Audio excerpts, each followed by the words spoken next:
Yes, back in the building.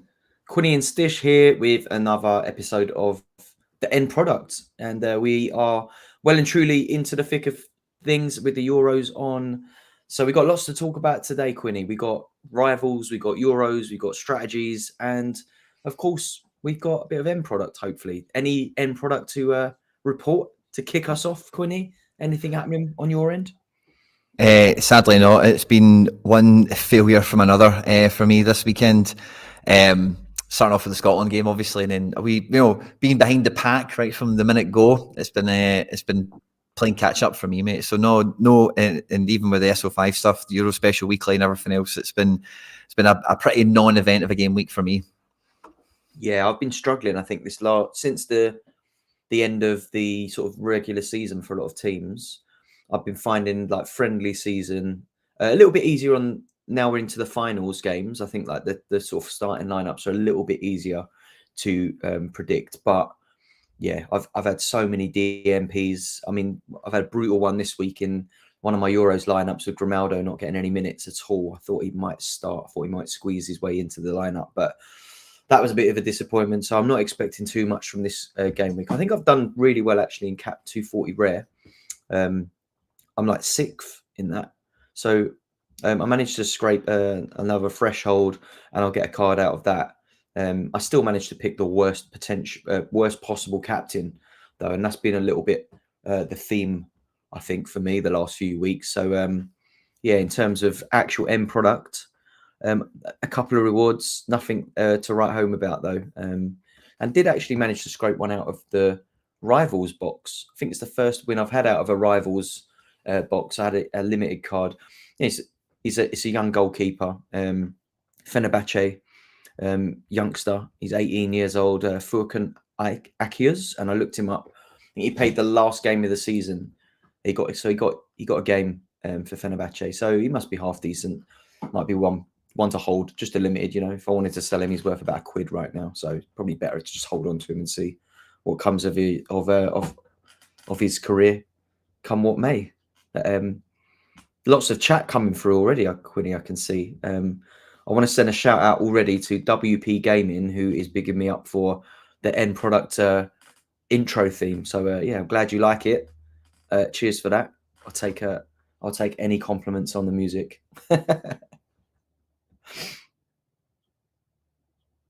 Oh, we've got you muted, Quinny, sir. Yeah, the chat is firing off. I think everyone's right in Euros fever, and yeah, everyone's getting hyped up and ready to rock with us. And Mikey Boy is hitting it out with there's been no surprises, there's been no upsets yet in the Euros, but obviously I think we're all upset Scotland never got the result on Friday. So I don't know what he's talking about when it comes to that. But I picked up a reward out of a box before the Euros, but I've not managed to get there yet with obviously no win streaks or anything like that so far. For this stage of the tournament, so not yet for me. It's been like the opposite for me. I've been really firing on the Rivals front because I think where we are a little bit more engaged with the Euros fixtures at the minute, I've been playing all of my arena matches and all of the other games surrounding it as well. So it's had me glued. I think I currently sit. I'm going to have a quick look at the Rivals divisions, but as it stands, I'm top of my Division 3 leaderboard, and my rep is 67 and second place is at 15. So I'm pretty safe on a bit of a promotion this game week, and I think this will be one of the. I think it's just a premium box, so it's not the one with the guaranteed card in it just yet. I think Division 2 and 1 are the only ones that get those, so more than likely just going to end up with more arena tickets, but. I've been hitting a lot of those, like the missions where you get 3 or 1 extra card. So that's allowed me to play quite a few. So I've been entering the arena with all of my Euros entries as well. But on the subject of Rivals and Euros, how has your start been, Quinny? Because I think that's probably like where we're going to be getting into it the most. I think a lot of our listeners are already in the chat talking about the Rivals. Well, the gameplay has certainly been rather unforgiving to any Scotland backers because, as we were talking before coming on, like it's your best score every day, of course, is what hits the leaderboard. And that's the only game, except for the final, I think, or maybe the semis, and once we get to the sharp end of the tournament, where it's the only match of the day, as it were. So if you were playing with your heart rather than your head like me, and you picked a full Scotland stack against Germany, then already behind the 8 ball against absolutely everyone. But I think one thing that we'd certainly seen over Saturday, and maybe a little bit at Sunday, be interesting to hear your take on this, is when you're, especially because, you know, most people here are from the UK or whatever, you know, I know we've got a lot of people from Europe that tune into the podcast and whatever as well, but, you know, small pockets of people in France and, you know, a few other different places. So most games I think people look at through that Sorare, through that kind of neutral lens. And, you know, the main thing, and, you know, I'll be interested to hear what you think and what the chat thinks as well, but when I'm building my teams, I'm trying to guess who is going to be the highest scoring player in each position. And that might sound pretty basic, but that's not really the way I think. I think people still build it like it's a fantasy team, like it's actually going to be playing on a pitch against someone, or they maybe try and focus on a card they've got, you know, because there's some benefits to that as well. But when you see the lineups coming out and you've then got the alterations to make, that's where I think a lot of the games have been won and lost. Like I'm thinking about the Holland game when I say that, because Xavi Simons was L1541. I think everyone took Simons, you know, so like there's definitely a few you know, alternate dimensions where, like, if you pick Xavi Simons and limits your score to X, you know, but if you didn't pick him and you went with, you know, anyone that scored better than him in a midfield position, then, you know, you'd be ahead of the pack, and that would be a differential that would, you know, increase your score against the field kind of thing. How have you trying to like marry in the, you know, trying to forecast the game, who will be the best scorer, and not just like, oh, well, Xavi Simons is 41, so stick him in? Absolutely, yeah. It's hard to, it is always hard to sort of figure out what's what. But I think when I think about the one that sticks out in my head recently was the Denmark game. And I think also that if you do want a bit of differential, I think that any game that you think might be a draw, it's always a good idea to like stick a couple of players in from the opposing side as well. I don't think many people I've been matched up against seem to do that, and the people that have scored well, whatever. But in games where you think it's going to be a draw or low scoring, you know, like whack a couple of defenders in, maybe one from each side. So yeah, I'm with you on that. I find something that I did do yesterday for the first time, which was a really big help actually, was once the lineups were announced for one of the games, I forget which one it was, but I went onto Sorare data and I went onto the pick scores page. You can see like the pick scores, like, so you can see like a player who maybe has a low L15 but is likely to start, is likely to score well. Because that's one thing I think with the Euros is a lot of these players, you know, their scores might be inflated or deflated based on like their sort of minutes they get at club level or the kind of team that they play in. So a good example yesterday in that Denmark game was I think you could get Christensen or Anderson at pretty much the same cost. But I think Christensen, if you look at international, I went back onto Denmark sort of like Sorare data page and had a little look at recent formations and had a look at like what the players were scoring at international level. And I think it's easy to just look at the L15 and be like, that guy's going to bang, but actually not at international level. And I think, again, it's like that Kimmich effect, isn't it, that we saw towards the end of the season at Bayern, where Kimmich's L15s, L40 is absolutely enormous, but that's probably when he's playing as a CDM rather than at right back. But actually for Germany, he operates a little bit more like an inverted fullback. For Germany, he kind of drops into the middle quite a bit from watching the game against Scotland. So I think his scoring for Germany will actually be on par with like his peaks at Bayern. So I'm quite interested in keeping an eye on how that goes. But I do think that he comes at quite a high cost anyway, players like that.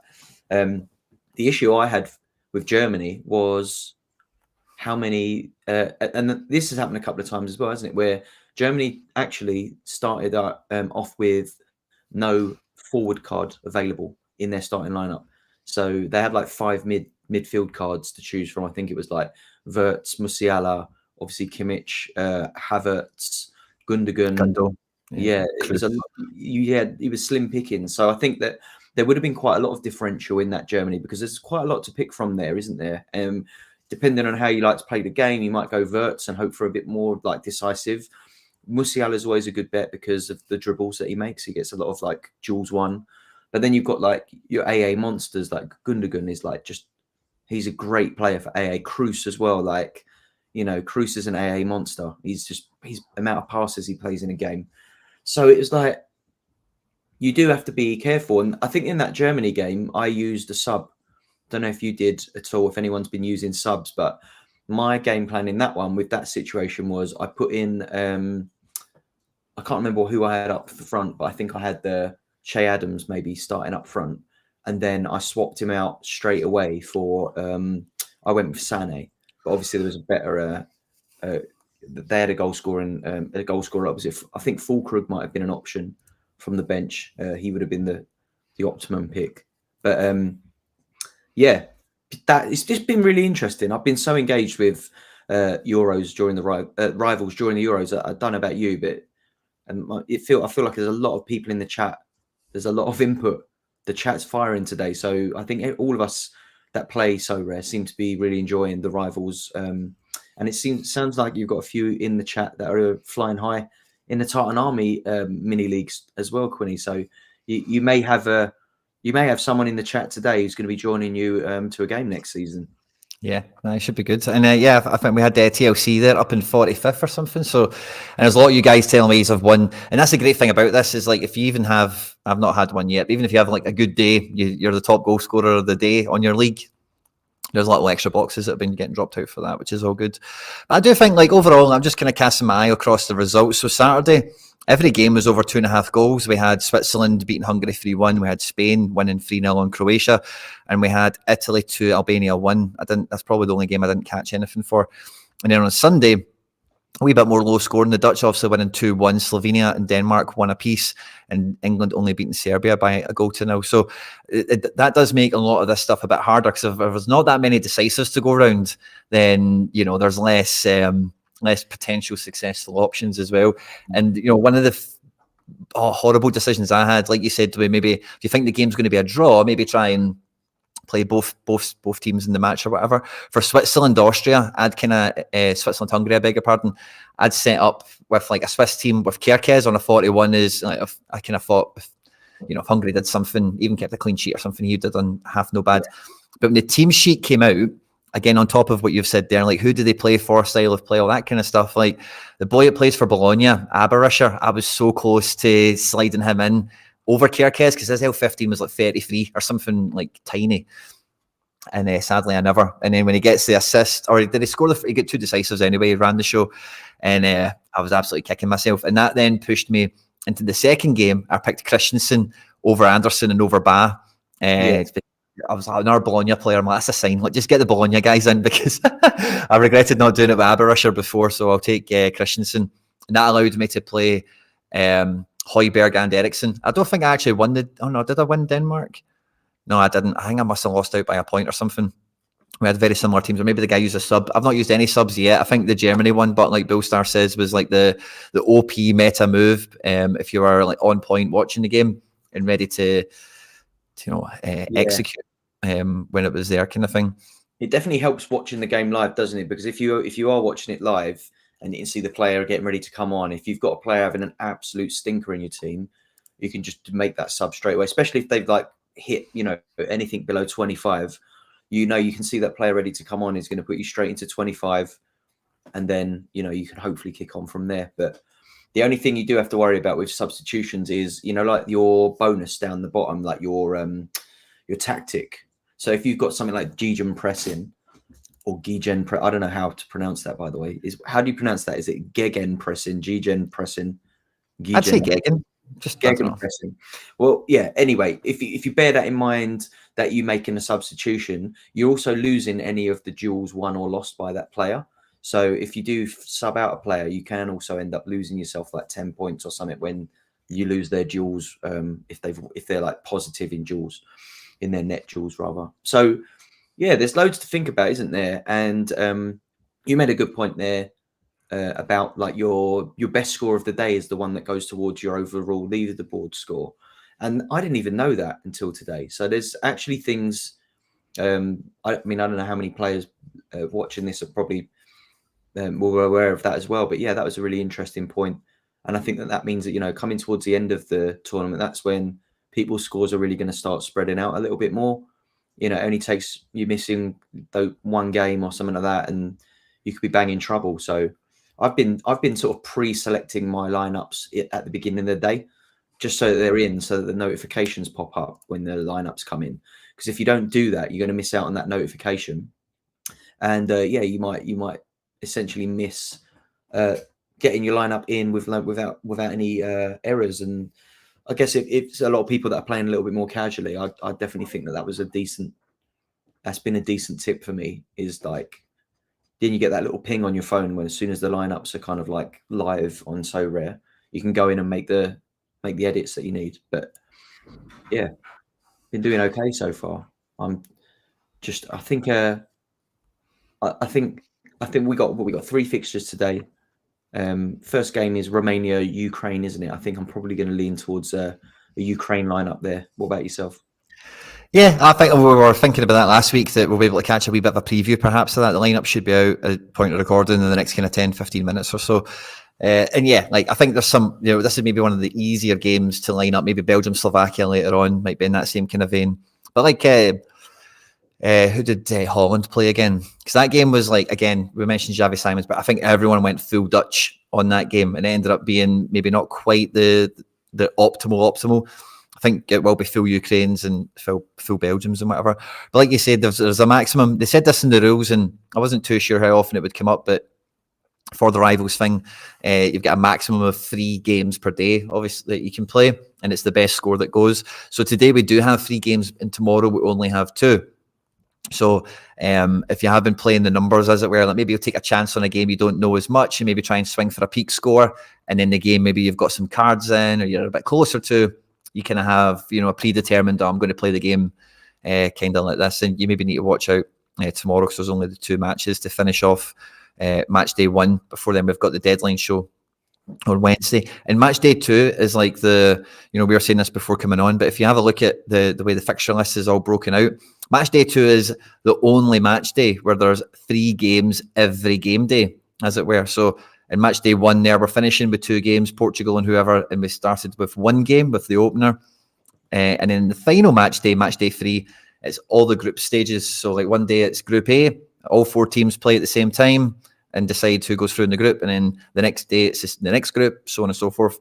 So it means there's only 2 games a day in match day 3. So I've got lost ground to make up for, but I do think, match day 2 is probably going to be the make and break of a lot of people's group stages, because, after the first set of games, points won and dropped and all the rest of it, you normally find that this is the match day in general where like England, Germany, Spain, like the bigger teams that are looking to qualify and sail through, if they've got their victory on match day 1, match day 2 is where they want to finish the job, so that on match day 3, they can maybe rotate the team a bit, or they can rest somebody, or, whatever. If somebody's played 90 minutes in 2 games, they can tell them to take the day off on that one. So, I feel match day 2 is going to be fever pitch in that way. But we've got a little bit of a game day today, Romania and Belgium and France playing, and then the 2 tomorrow. But, kind of thing I'm just trying to say there with that is like, it's not over yet. It's just match day 1. It's just the first hurdle, as it were, the first furlong of the race. Yeah, definitely. I think I don't know. Like, there's been some chat in the chat actually about some things like tools that help you with, and I think Red or Dead 69, lovely username there, has said that you need SofaScore to play rivals. Are you using anything like that, Quinny, to help kind of like help your judgment? I mean, I've definitely been using Sorare data. I said the pick scores have been quite helpful. But also just going into the historic lineups of the international teams, especially in the sort of like break leading up to like the friendlies leading up to the tournament, especially for this first game. I think obviously like second and third group games, might be a bit more obvious like how teams are going to line up. But yeah, it's people saying Draft Hound helped. I've not even checked that one out. That's something new to me. I've seen that pop up in the timeline. I'm not going to say I know anything about it or whatever, but it's a name that I've seen kind of knocking about over the last month or so. I think it's one of those places that does what it sounds like it does, So I think they're just into draft game modes and stuff like that and optimizing and such. So yeah, that could be a great one, especially if they're tuning into rivals and kind of honing their nous or whatever towards it. Just looking at it, it's got a specific Sorare rivals section, so it might be worth a look at. Yeah, that seems like a good one.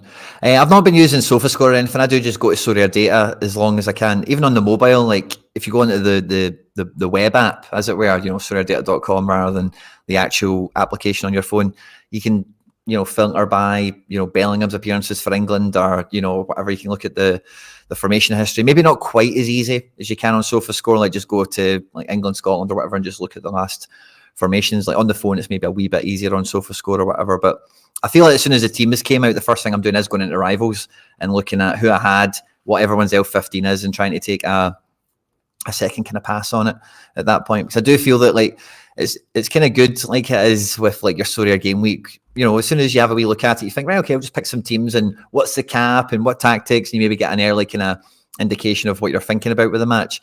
And then when the team sheet comes out, you get that chance to revise it and just kind of have a look. But actually, flash scores I found kind of useful for just looking at I kind of found myself doing this on one or two of the matches I did a bit better in, I think Spain and Holland and whatever. But looking at it, like see, trying to get yourself into that that headspace of trying to just pick the best 5 scorers. Sometimes it's a bit easier just looking at it on like a lineup app, like Flash Score, SofaScore, and just looking at the full team and going, right, well, Eriksen's going to do great today, so-and-so is going to do great today, and just make sure that they're in the team and then kind of work backwards from there. I think it can kind of help taking, like kind of more of a bird's eye view of it that you maybe get from these other apps that aren't so focused on individuals and L15 and what their cap score is and if you got the card or not, and these other things that can muddy the water. I've not had too many cards in the Euros, so I just don't have that many cards in general that are at the Euros. But have you found like the card stuff, a positive, a negative, helped you, went against you? I think in rivals, the non-Euro, so like regular rivals, it's definitely been a mix because I think you get matched up against other. I think like you're more likely to get if I'm using like my rare cards, for example, I'm likely to get matched up against another user who's quite well versed in the platform. Whereas if you're just going with limited, not limited, sorry, like the kind of like the grey cards or the regular cards, you're more likely to be matched up against someone who could be a complete novice and might have just picked a few potentially bad picks. So I think that might be a mix of why I've done quite well this week, where I've been avoiding using my cards when it's been avoidable. The Germany game wasn't avoidable because I've got Musiala and Wirtz, so naturally like they're there. Obviously, we don't get the benefit of the card bonus in the Euros game. So whatever your score is on like the rivals kind of arena, if you've got your cards giving you that extra bonus, that gets removed in the Euros version of the game. So that's been one thing that's been a little bit confusing is using your cards in the lineups from the Euros matches, because you think, oh, that's gone well. But then when you look at it on the leaderboard, it actually hasn't scored as high, because if you've captained like your rare card or something, the bonus added on top is inflated it quite a little bit. But yeah, it's I think like tactically for me, it's just been about trying to get value out of the player picks as much as possible. Looking at this Draft Hound site, it's pretty good. It's got kind of like expected points and stuff like that, which is useful. But yeah, just waiting for the lineups to come out. Someone in the chat saying that the Ukraine lineup is out. Yeah. Well, we've got the Romania one here. So one thing I would say with this, right, I don't think Romania are worth a shot, right? But see the guy Coleman, number 17, he's been a guy that Romania have been holding out as being like a wonder kid talent. He's just never left Romania. So he gets a start. So he might be one to watch out for, as well as a few other guys we know who have got cards. Dragus, I remember him. He Dragus, is this the Spurs Dragusin? Yeah, the defender, and then there's a few other guys like Mann and whatever that have been around. But this is the Ukraine team, full strength front three: Mudryk, Dovbyk, and Sakanikov. Midfield looks to be Sudakov and Stepanenko, and I'm not too sure. There's two kind of Stepanenko type names, so I think it's probably both of them. Zinchenko's in at left back with Matyavenko. Not too sure who's at centre back. Lunen's in goals, and Konoplea, or whatever you call him, in at full back. So it definitely gives us a wee bit of action to get stuck into. Game starts in an hour, as it says here. And we get a nice wee bit of live action, I think. See what we can get done with these teams, or what the cap is and all the rest of it. So I've not even drafted yet. A flat 250 cap. Lunen's in goal, 61. Yeah. It's quite heavy for a keeper. Yeah. I think I'm probably going with Loon in there, and I think let's have a look at what we got. I think is it Sigankov up front? Maybe might be the forward pick for me. I think he's on the 49 on his price, which is pretty good. Yeah. And have a little look at what I've lined up. As it stands, I had Lunin, Matvienko, Mudryk, Shigankov, and Dobvik, but I haven't checked to see is Dobvik starting from that tweet. Yeah, so I could actually just leave it as is for now. Yeah, I think that team, Matvienko on 48 is a good pick. I've always rated him as a player in general. I like him as a defender. Quite surprised that he's still plying his trade in Russia as it stands. But sorry, no, he's not in Russia. Is he? He's in Ukraine. He plays in the Ukraine. Mudryk usually better, isn't he, for the Ukraine than he has been at Chelsea? He might be worth a pick. Depends on, I guess, like what kind of, if you're an AA hunter, if you're a decisive hunter. I fancy Ukraine for this one. I'm going to stick with them. Yeah, with Dovbyk and Siganikov being so cheap, it's really hard to look past both of them in this game. Yeah. But then the midfielders, like Sudakov is the guy, and then the other two guys, it's Sharpenenko and Stepanenko. I don't fancy either one of them to be. Here's Stepanenko. He's like a CDM. He's okay, I suppose, isn't he? But he's not someone you can pick with much excitement. Quite reliable, if nothing else, I suppose. L15 or 42. Zinchenko's down here as a midfielder card for me at 35. So that might be. That's probably. That's Subkov. Sorry, I beg your pardon. I had a wee malfunction there. I thought I seen Zinchenko as a defender, but yeah, it's the wrong guy. But yeah, Mudryk at 47 is maybe the play because he's quite decisive, capable. Here's Sharpenenko, 25 years old, and I don't know where he's playing, but he's. I'm just looking now at my sort of like tactic is where I might come unstuck a little bit here because I think it's a tough. Looking at the sort of lineup that I've got, if I'm going Shigankov, Dobvik, Mudryk, that's quite an attack. That is very much almost like a 3 forwards in the lineup there. There's a Barney's available. I don't normally go for all-out attack, but I'm quite tempted with that lineup to, on between the 3 of those players, you'd think they might have at least 4 shots on goal. If you're expecting them to do well, those 3 are going to be amongst the efforts on goal, surely. And even Matvienko, like he gets the odd goal, especially from set pieces and stuff, corners. If they're in amongst corners quite a lot, then I'm thinking that all-out attack might be my best option here. Or I guess like Gegen pressing or whatever we're going to call that is probably the next best pick. Tiki-taka, based on the players that I've selected, looks quite low, but obviously you can't really go off that because this is at club level. But I think that if you're playing forwards, particularly, tiki-taka is not always the play. It's like that's better if you've got an extra defender in your lineup or like a couple of AA. If your midfield is someone like Kroos and Gundogan, and then you've got a defender, then tiki-taka makes perfect sense, or Gegen pressing because they're going to be in a lot of tackles, a lot of, that kind of thing. But it's a bit like when you're playing with 3 forward cards, they don't get as many touches of the ball. They're going to play less passes, obviously not as many tackles. So, yeah, I'm with almost 3 forward cards in this. I'm thinking I might have to lean into that all-out attack. Yeah.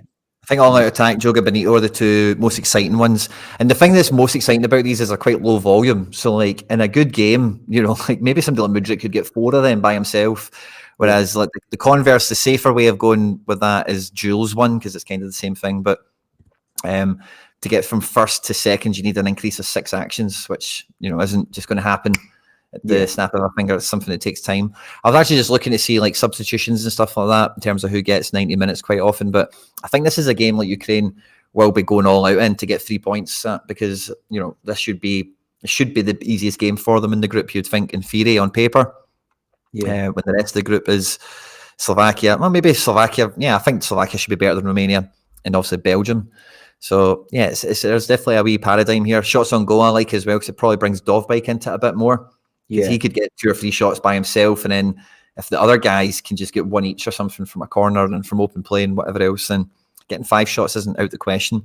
So I think shots on target, Joga Bonito are definitely interesting plays. Tiki Taka, I don't think, unless you're going to pick all the low L15 guys, which there's not really any use for, like centre backs and centre mids, you're probably not going to collect the passes you need in this. So yeah, park the bus. 6 clearances for this team anyway. How's that? From Sabarnia mainly. Again, it's not Bournemouth he's at, so I don't know if clearances will be that abundant in this game. They should have most of the possession, etc. So yeah, interesting dynamic. I'd probably take Zabarni over Matyavenko just for the Premier League kind of aura that some of these guys have brought to the tournament already that we've seen with some of the other games in the group so far. Yeah. I'm just having a little look now, sort of like historically at a few of the recent fixtures. So like Ukraine versus Malta, for example, they won 3-1. But in terms of like contest one, Mudrik's only scored 1 contest one there in 90 minutes, and Dobvik's got 1. So maybe the Joga Bonito is not the play here. Maybe shots on goal. I'm just having a little look, like shot on target. Mudrik's got 3 in that game. Dobvik's got 1.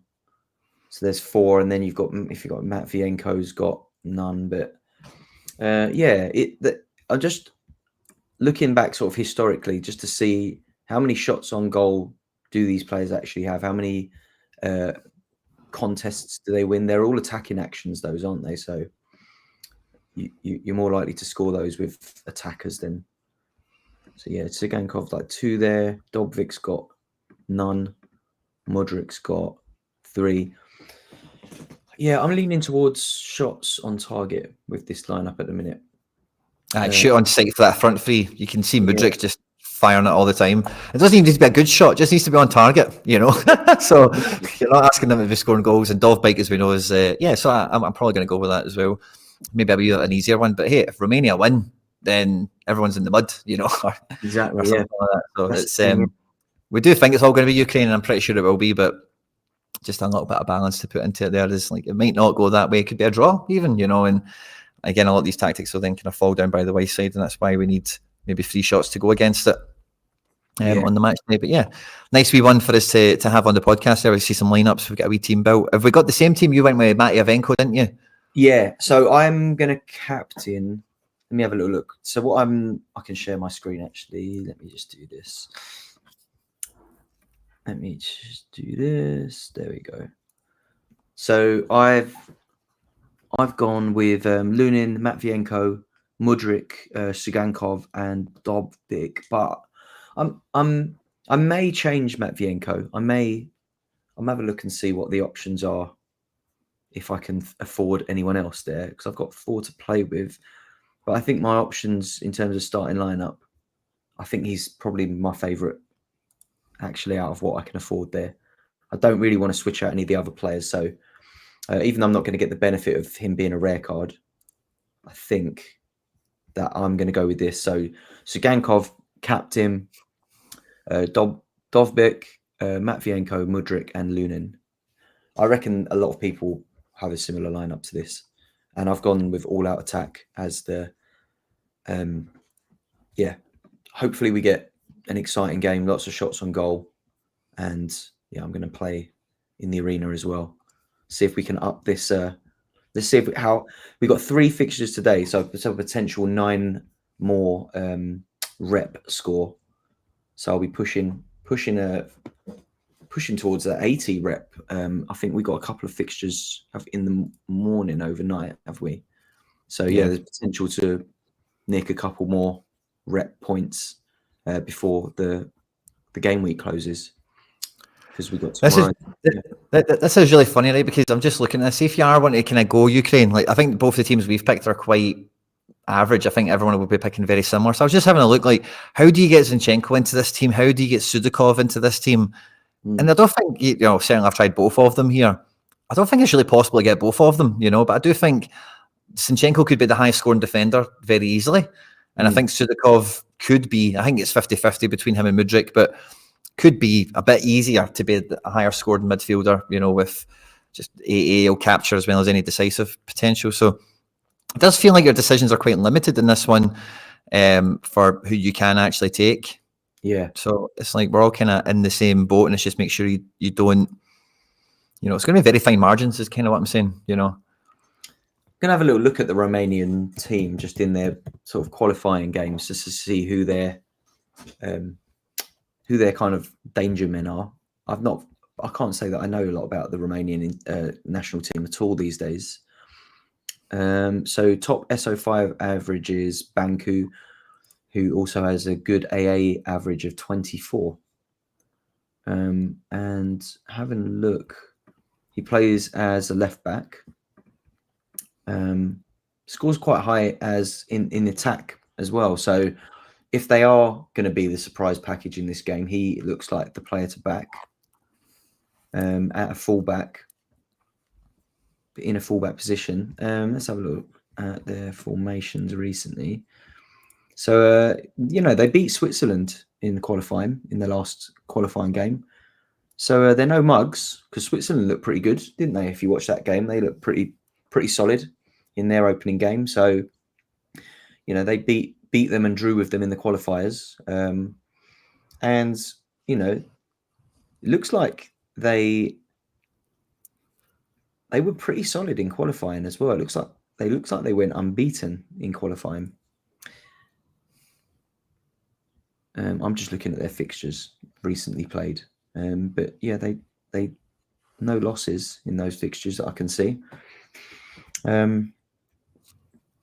Let's have a little look at their scoring. Yeah, I forgot about that. No. Andre Burkhardt. Yeah, I've not really had a little look at their options there. I do, Andre. It's really confusing, isn't it, with the players that don't have cards because their names are like the wrong way around. Like you get their first instead of the surname, which is strange. If you look at the name underneath the card, that's what I did with the Ukraine one. It kind of helps you. But when you're just scrolling through, it's just first name and then last initial, and it doesn't help you when you don't know the guys by first name basis. You need to do it on the desktop because I don't think you get that on the phone. When you're doing it on the phone, you're literally just going off their names. You can't see the name below the card like you can on the desktop, which makes it a bit easier. But yeah, I mean, there's a couple of picks. If you are trying to squeeze maybe Zinchenko in, you could go with like a Romanian forward on 31. But in doing that, you're going to sell yourself out of picking some of the best potential scorers, I think, in the game. So, like I said, I think this is going to be one of them games where a lot of players in the game end up with very similar lineups. So, tactic and captain picks probably going to be the differentiator here rather than actual player picks, unless there is an upset and Romania come out on top. But they could surprise us looking at the fixtures and the results that they've got. They could surprise us. Dragos on a 31 is a good enabler, apparently. Yeah. As well. Let me have a wee peek at the Romanians again. The problem with that 31 is just the forward card. You're not getting Shigankov and Dovbyk in, and I think Dovbyk on 41 is actually, hard to not pick, isn't it? Yeah, I see it there. 31. It's even the goalkeeper because Lunin at 61 just really does handcuff the situation out. The remaining goalkeeper is 11 points cheaper, so that's a difficult decision in itself. Because even if Ukraine won by a goal or two, maybe that guy doesn't score that bad. Obviously, it won't be depending on if Ukraine keep the clean sheet. Maybe he even scores. Maybe it is quite feasible. He does score better than Lunin. If Ukraine did get one against the run of play, not much else happened for any AA to be caught. So the goalkeeper is an interesting one here as well to split up, because if you did slide that goalkeeper in, Zinchenko then is possible. And Sudakov? Oh, not quite. That'd have been too good. I'd have just done that. If that worked, I'd have done it. But not quite 2 points less. If you've got 3 games to play it, you could literally try and go differential here, pick a Romania lineup, and just make sure that you smash the next 2 fixtures today. Yeah, well, we have Stylish one doing that. He's taking a swing for the fences on this game, going full Romania. I think this might be closer to the play, but is upgrading, because I think Zinchenko could score way better than any other defender, especially for Ukraine, just because of how forward he'll be. Yeah. And it's then just the difference in score of the keeper. And that's what I'm just thinking. If Ukraine don't get a clean sheet here, the remaining keeper might actually be the pick, because he'll be making a few more saves and stuff like that. But it might be horrible. Ukraine could score 4, and then this guy's absolutely dust. And then, the difference in defender and goalkeeper scores don't really balance out the way you want them to. Yeah. So it's a funny wrestle. It is. I'm just looking at it now. I think it's just so hard to get past some of the selections there. I'm just messing about with some different ones just to see. And the minute that, unless you're going to pick Dragus, you can't really fit Shigankov and Zinchenko and Lunin in. And it's almost picked itself in that sense.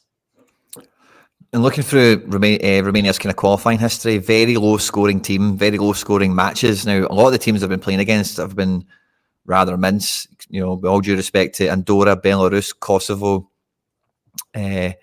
Israel, and who else were they playing? Like, these are all teams that Romania are not better than, certainly, but you don't look at the form and go, oh, they beat Andorra 2-0, that's brilliant. And they only drew 0-0 away to Kosovo, that's exciting.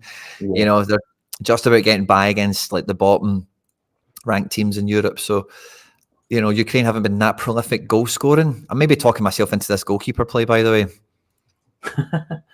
I'm looking at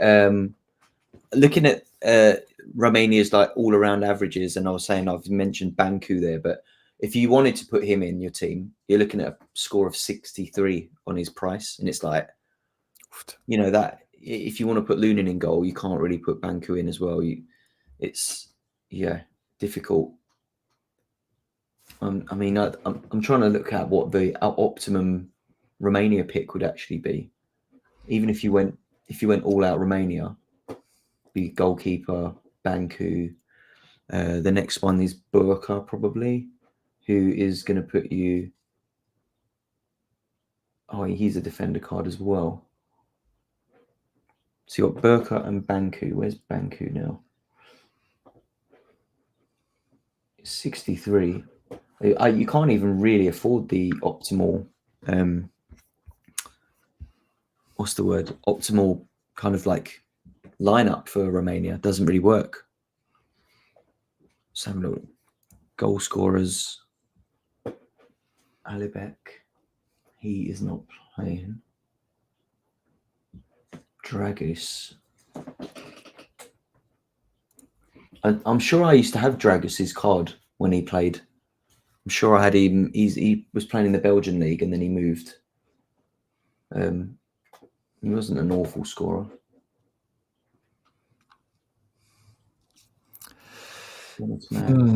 I'm really flitting on this. So Lunin and Zabarny or Nita and Zinchenko.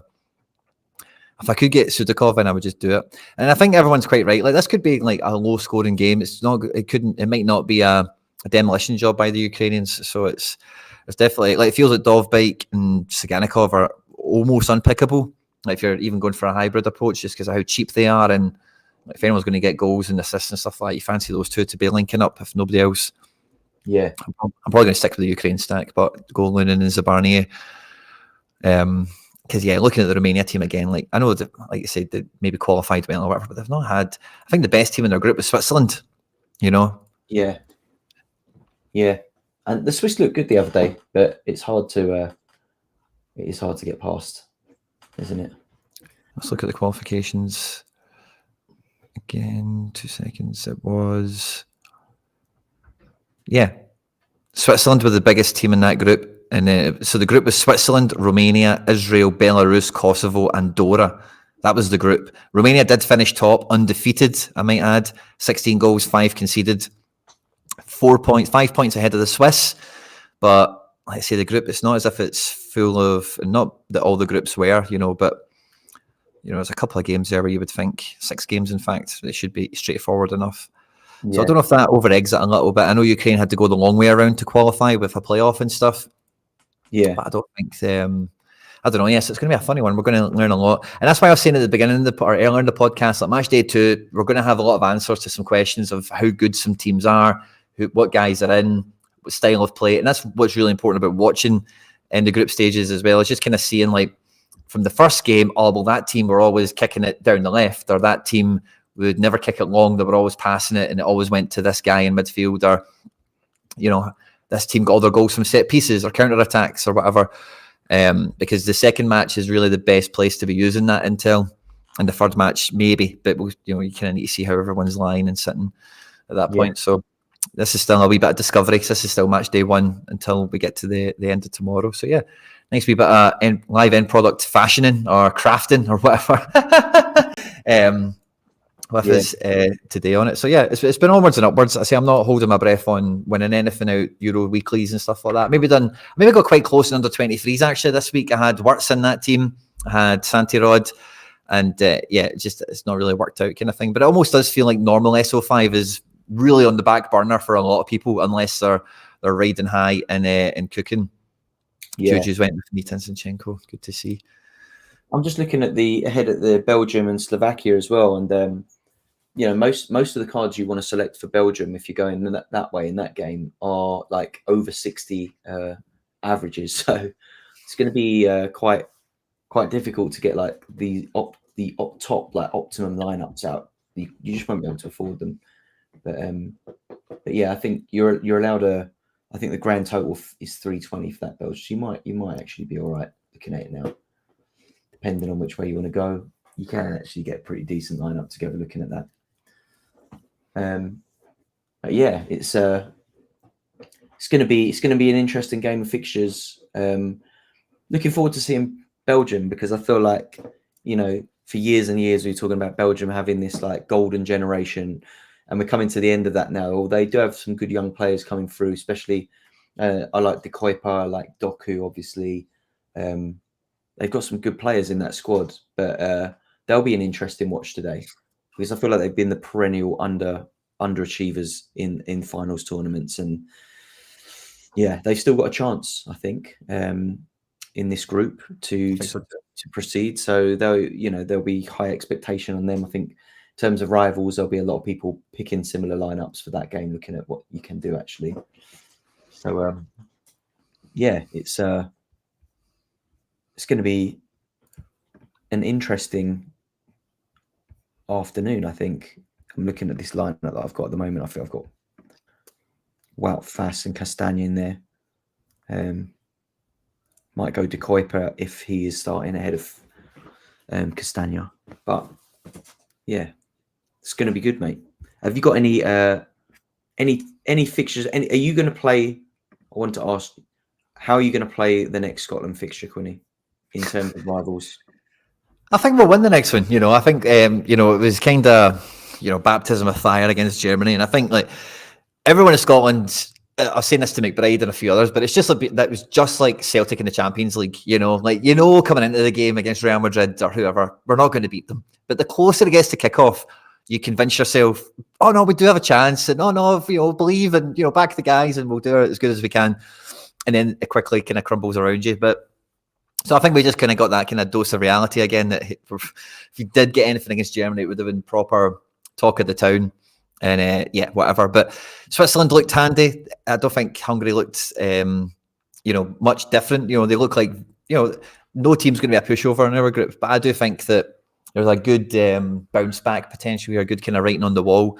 So it'll be interesting. And again, in terms of rivals or in terms of predicting the game or whatever, the starting lineup will tell you a lot, because there was some problems in the team. There was some absolute schoolboy stuff. It was just like, I made a wee video breaking it down, but like, an invisible midfield and a defence full of headless chickens, and Adams, who was just like an empty shirt. The whole team was totally disconnected from one another and really didn't have a proper semblance on elite international football, certainly. So there's a big gradient or a big curve there to make up. So I'll probably be playing the Scotland game quite similar. I actually had to check back there. I won the England game last night. I went with Trippier in defence, and I think that allowed that I could play Bellingham, Foden, Kane. So it's kind of everyone you wanted. I know Kane wasn't much use in the match in terms of decisives or whatever. But I think like a few I've got two things I kind of want to spout here. So like in terms of like Scotland, I won't be doing the hybrid kind of approach. I'll be going full Scotland again, for better or for worse. But I think on top of that, just to kind of maybe swing it back to you on England, because obviously they played last night. I've got a wee video coming out on the channel maybe later today or tomorrow about how they kind of swung out. How did you find England got on against Serbia? 1-0, disappointed or take it? No, I think like it's easy to get carried away and be like, oh, we were crap, whatever. But it was a proper tournament football.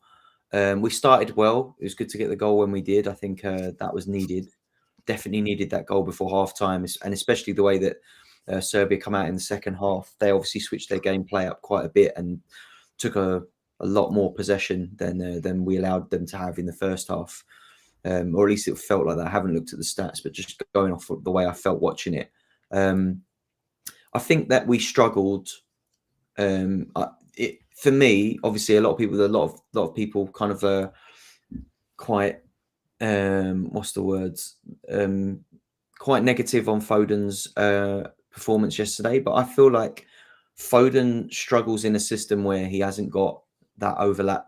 Obviously, at City, he'll have usually someone like Gvardiol who has been playing quite high up the pitch, which allows Foden to operate much more centrally, and he wasn't really he floated a little bit in the first half, but in the second half, when we were pinned back a little bit more, he was, mostly operating in those wide areas. And without a player like Luke Shaw on the overlap, because Trippier didn't get forward that much at all, so Foden had to stay wide. So I'm hoping that maybe the introduction of Luke Shaw in the next fixture, if like what they're saying about his fitness is correct and that they expect him to be ready to start the next game, it'll be interesting to see if having Luke Shaw kind of unlocks Foden a little bit more or gets him playing a little bit more similarly to the way that he plays in Pep's system. But I don't expect too many big changes for the next game. I think that Southgate will probably go with the same lineup and maybe just switch Trippier for Shaw if he feels like he's fit enough and he's ready. But I didn't think it definitely wasn't the best. I was impressed with Saka. I thought Saka had a really good first half. Bellingham looked up for it, and I think he's going to be a driving force. I think Kane was marked out of the game. You couldn't get the ball to him. I think the way that we were playing. So hopefully we can figure out a way of getting Kane more into the game. Hopefully allow Foden a bit more freedom to roam, and then we might actually get to see us playing some quite exciting football. So the next couple of games, I feel like the Danes are always a little bit of a tough side for us to play. They seem to be, historically, it feels a little bit like a bogey team. We never seem to like excel playing against them. So we've got a dodgy couple of fixtures coming in. And I think if we can just scrape our way through, if we get another win against the two teams we've got left to play, we're probably going to top the group. So we'll be playing to win the next game. And then I think if we're going to see any rotation, we'll see in that third game. And that could be quite an interesting one, because I think if we do get rotation, you'll see probably players like Cole Palmer coming in, Anthony Gordon maybe, and they will be playing to, stake a claim for their position in the knockout stages. So, yeah, it'd be great to see players like Eze, maybe Wharton getting some time as well, just to, just give all of the players, because I think we are a little bit of a safe pick in terms of the starting 11 at the minute, and that can't always be a good thing. I think it's sometimes better when the players feel like, there's someone biting the back of their heels to get in the starting lineup. So I'm hoping that we win the next game. The third game goes a little bit more like we test the waters in some positions a little bit, and hopefully give the players a kick up the arse to not want to lose their place in that starting 11 in the knockout. So yeah, it wasn't the most exciting performance, but I think it was a good result in the end. And I think that was the most important thing today, waking up now, when you look at the fact that the other two teams drew and there's a best third place going through, winning after the other two teams drew is actually a massive result in the first game. Yeah, I think England will cruise through it. It'll be really interesting to see what he does in the second match, because like you've mentioned there with Foden and even Trent, there's a lot of kind of criticism or shade or whatever coming their way, and for the shape that the team played. And there's some chat here as well that just overly weren't too happy or whatever. But I think like the Foden Trent thing, like maybe like that kind of shape that they're trying to build in midfield, I think it's maybe got some potential to do a wee bit better. But against Serbia, like you say, I do think that not having a Gordon, people are saying Shaw for left back or whatever, but not having someone on the left, it just means that when you've got that back three for Serbia, they can always have two of them on Kane, and they're not having to shuffle left to right, because England were just going right the whole game, you know. So yeah, they could just leave two on him. Pavlovic comes out to be like false left back and chase down Saka and get rinsed, whatever. But Kane's then will get two giants on him, and obviously it didn't really matter too much for the goal, because Bellingham comes into the area late and smashes ahead of the guy or whatever. But I think like I'd like to have seen Gordon come into the game. I've seen Bowen, and I do think as well, this is something I say in the video, but like Gareth Southgate, for me, from what we've seen in tournaments and what we know of him, he's got this group stage mapped out. You know, that'll probably be the only time you see Jared Bowen in this tournament, unless it's like extra time, quarterfinals, or something's happened, you know. But I think in the group stages, everyone will get a touch that he plans on using at any point in the tournament. So Palmer and Gordon not featuring, I wouldn't be surprised if both of them started the next game, and it was maybe like Saka and Foden comes out, they two go in, but Gordon would be on the left, of course, and Palmer still that kind of free roll that Foden was doing, but you're expecting it to cover right more often than not. So I think England have, you know, it's just weird. I was going to say this in the wee video thing and I ended up not, right? But this is maybe a better place to maybe just throw it out there just for a bit of chat as we're at the end of the show. But like, there was a lot kind of made, and there is a lot made about the English media and them like slagging down like black players for stuff, you know, like buying houses, or if England have a bad game, pointing the finger at guys and whatever. Yes, and yeah, they're definitely bad for it. But see, my kind of thoughts in the aftermath of this, see how everyone is like Foden. It feels a wee bit kind of forced. Like they're like, you know, let's just really go after this. If you know what I mean, like just to kind of counterbalance it, or not counterbalance it, but it just feels like they're like, okay, we can chase him down for this, and maybe look, you know, I don't know if I've said that right, but I think you get what I'm driving at. I definitely get what you're saying. Yeah, like it's someone else's turn. Like they know that. Yeah, and to be fair, like I thought that the black players on the pitch were some of our better performers anyway. So it would have been hard to go after them, even if the whole team like was underperforming. But I think there's been a bit of an air of uncertainty around Foden's performances for England for a little while. So he is a bit of like low hanging fruit in that, like unless he goes out, because he obviously was so good for City. So he's made his bed now. He's got big shoes to fill, his own shoes, unfortunately. But it's difficult for him to hit the heights, because I think he's a bit more of a system player, and I think Pep just knows how to unlock him. And we've just never seen that side of his game in an England shirt. And I just think it's because Kane is not, Haaland is not Kane. We don't have. I mean, I love Declan Rice, but he's not the same kind of player as like De Bruyne. He's not. I think like Trent is probably the closest we got to like the De Bruyne in the sort of like the range of passing and stuff like that. But we just couldn't unlock him at all last night, and I feel a bit sorry for him. But yeah, he's going to come under fire. But like you said, maybe there is a part of that as well, that it's like an opportunity for the British press to not jump on a black player's back for a change. So yeah, I never thought of it that way, but maybe I'm being cynical, and I'm not saying anyone else should have got anything. I'm not saying people are being protected or anything to the converse of that, but it was just a wee feeling I was getting. It's like they're really enjoying like having this kind of swing at it. I just think it was kind of overblown. Rob's is here saying Foden didn't do anything in the game, like, and what you're talking about there with systems and stuff. I do think that's right, but I do think like Rice, Stones, and yeah, I suppose we've seen it from one or two other guys that maybe featured, but they two in particular controlled the whole game, controlled the whole flow of the ball. And there was a good few opportunities where like Foden just wasn't used quite blatantly, you know, and as much as they didn't do anything in the game, and I totally agree with that having watched it, you know, but I don't think he was absent. I don't think he wasn't available. And I don't think he wasn't, you know, actually maybe even pulling a wee guy out of space or filling into a wee pocket or whatever. So I agree that Bellingham was the guy that grabbed the game by the scruff of the neck, but I did feel like Rice, Stones, Guy, Walker, like the whole system was focused on go down the right-hand side. Yeah. And if Foden wasn't going down the right-hand side, or he wasn't the easiest guy to play the ball out to the right-hand side, he was just not getting looked at, you know. So I do agree with it, but I don't think it's. I think there's another side to that. If you look at where Foden was, could he have been used? You know, and these other things. If you look at the friendlies we played in the lead up to it as well, one thing that's glaringly obvious to me whenever Trent is on the pitch is that he requires runners. If you look at how he plays for Liverpool, he's got so many runners on that team, like in the wings, like Salah, through balls to Nunez. He thrives off that, and I think Saka's possibly, he's probably like the most like capable of getting on the end of that kind of pass, and that was what we were in terms of how we unlocked the defense in the first half. 90% of the time was Saka down the right. He gave Pavlovic an absolute hell of a time. Pavlovic, to be fair to him, was excellent in the second half and kind of handled things, and he stepped his game up. He started playing a little bit higher up the pitch as well.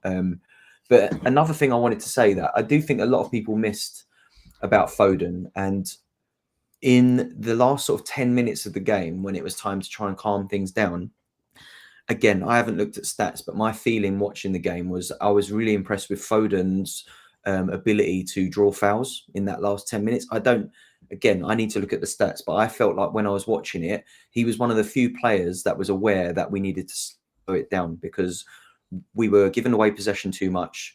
The Serbians were coming at us, like they got into the box quite a bit, won a few corners. The pressure was on us in that last sort of 10, 12 minutes. And I feel like Foden drew a few fouls.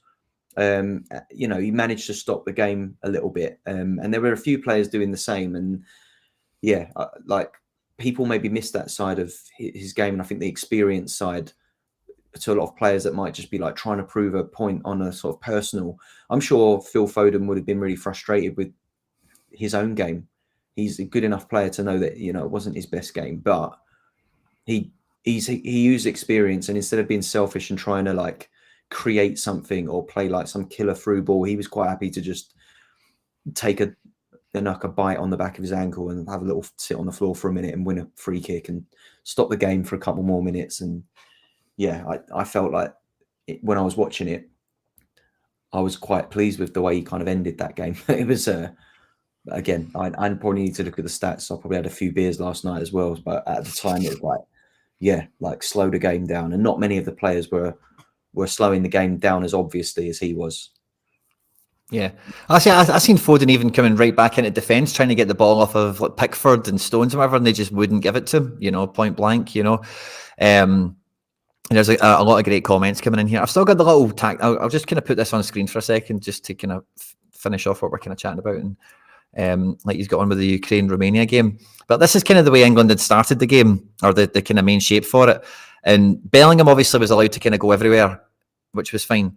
But I kind of said, it was very German. If you looked at Germany versus Scotland, two centre-backs, Andrick and then Toni Kroos, just try and get the other guy out and around and try and get him to ping some balls or whatever.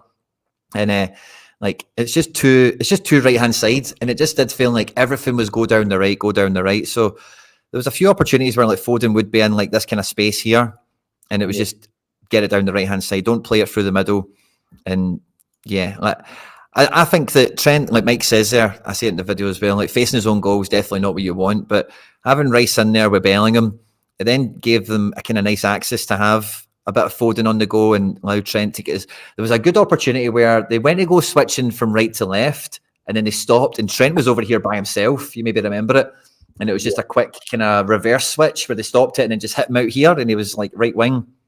So I do feel that there's something going on here, but I don't think that Foden is the problem or the system's the problem. But it's more like if you've got Saka out here for width and you're asking for Walker, you're asking for Trent, even Bellingham and Foden, everything's coming over this side of the pitch, then like I was saying, like Kane can have two guys on him all the time. This big, slow Serbian midfield can stay tight and narrow, easy peasy. Trippier is cutting off this whole side of the pitch, so the play area is a lot more narrow. Whereas, I'm a big fan of Saka, but even if you put Saka on the left, and you tell him to line hug a wee bit more. Walker doesn't need to be that wide because everyone's terrified of him, so he can just be there-ish enough anyway, and especially with Trent, people will be worried about that and they'll have to protect the space.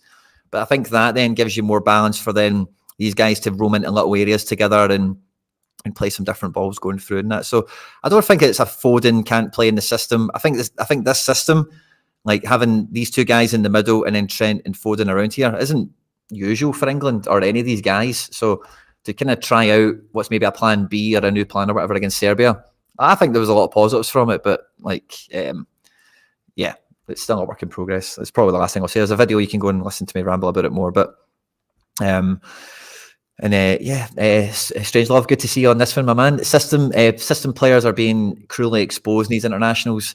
England ran out of bravado and resorted to gamesmanship and the mercy of the ref. Yeah, because Serbia can just kill the game. They can just stop whatever you're trying to do because it's just one-sided. Everything's down the right, and then it is just about fouls. It's about throw-ins. It's about all these kind of, and there was no guilty chances for England because they couldn't pull anyone out of position and create some space because everything was down the right.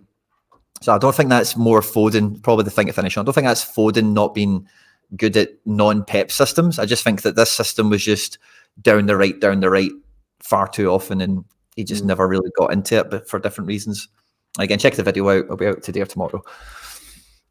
Yeah, looking forward to seeing France tonight as well. I think if they turn up like we expect them to, I think that they'll be the team to beat in this tournament. So I'm quite excited to see how they get on tonight. We haven't really touched on that, but I think Austria is a good opening fixture for them, and you'll be expecting Mbappe and co to be running riot tonight. But I think they'll be well worth a watch tonight. Looking forward to that one. And the Euros is well and truly in full effect, and we're loving it. So fingers crossed we all end up playing five-a-side against Zidane with a bit of joy in a few weeks' time, Quinny. Yeah, that's the plan, certainly. And I won't be doing that probably the way things are going because I am bottom of absolutely everything right now. I haven't nailed my colours to the mast by sticking with Scotland, and I'll continue to do so. And that will come back to pay off. I know it will. We'll build it back in the aggregate, one bit at a time. So yeah, Ukraine-Romania is about to kick off in 20 minutes. Make sure to set your rivals lineups. And yeah, me and Stish are back next Monday. And I think that will be the start of maybe match day 3, because I think the next deadline is Sunday, if memory serves me right. We've got a deadline show on Wednesday, and then, I think it's Sunday then after. So next time we'll be coming back, we'll be into the final furlong of the group, Stishy boy. So don't forget to set your teams, guys, midweeks and weekends and all that good stuff. It's all kind of chopping and changing over the next couple of days. And I think Sorare Arrival's probably the best thing to kind of finish the show on. It's proper, it's done the job, hasn't it, of what we when we've seen the rollout, we've seen all the ideas they had, the prize pools, the reward system. Like every day I'm opening up the app in the morning and people are getting random mystery jerseys out of boxes, getting cards, people who are top goal scorers in their league, people really making waves towards being a top contender in the overall competition. Yep. So really engaging. And like I say, it feels like a lot of us have kind of forgotten about our actual SO5 teams. Yeah, I mean, mine haven't been worth a look, to be honest. So it's apart from the cap 240 randomly hitting very big for me in rare this week.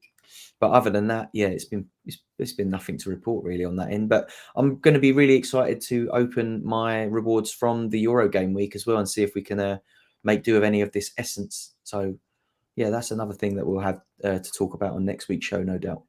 Has anyone had essence out of rivals boxes yet? I've not. I'm not sure if I've seen any essence yet. No. I'm going to get it from rivals. Good point. You can get them from the Euros, right? So that if you're the top, so I guess it's like the people that finish top that get the little box. I haven't finished top for the day in any of my leagues yet, so I've not had a Euro rivals, but I've had the regular rivals box. But I don't think you can win them in that. It's only the Euros tournaments that you can win essence in at the moment. Because I was having a look, and I think you can win them in Challenger and like the regular divisions in Pro mode. I think they've got essence, if I'm not mistaken. Let me have a quick look because I did fact checking us on this. So yeah, it's not in yet. And as I was finished saying it, I was thinking, I remember Andy Laird talking about a Wednesday when the factory opens. So maybe it's at the game week deadline and it will be maybe kicking on from that point. But they have said rivals boxes will have essence, FYI. But I was just thinking, I've not actually seen them on the timeline. It's just been cards and shirts, maybe some market credit as well, if I'm remembering that wrong. Yeah, looking now, the Challenger So it is just in the Europeans and maybe in rivals then, because if you look at Challenger for the current game week, there's no essence in the boxes on the rewards, on the reward pool on that. So I think it's just the Euros at the moment. And yeah, I can see essences in the Euros in pro mode as well. So yeah, maybe there are in the rivals boxes. I'm trying to have a look at the boxes. I can't see the prize pool here at the minute. Oh, prize pool. I don't think the boxes are on that page, are they? So it can be hard to find. Yeah, I will figure it out. But yeah, hopefully we all get a bit of essence in the next week, and we can talk about that on the next show. Yeah. Magic, guys. Thanks to everyone that's joined us. If you've been watching this on YouTube as we've been doing the live record, don't forget to smash the like button, share, retweet, and all that good stuff. Subscribe to the channel for more. And yeah, Stitchy boy, good luck with your reward opening, mate. And we'll catch up next week. Nice one. Cheers, everyone.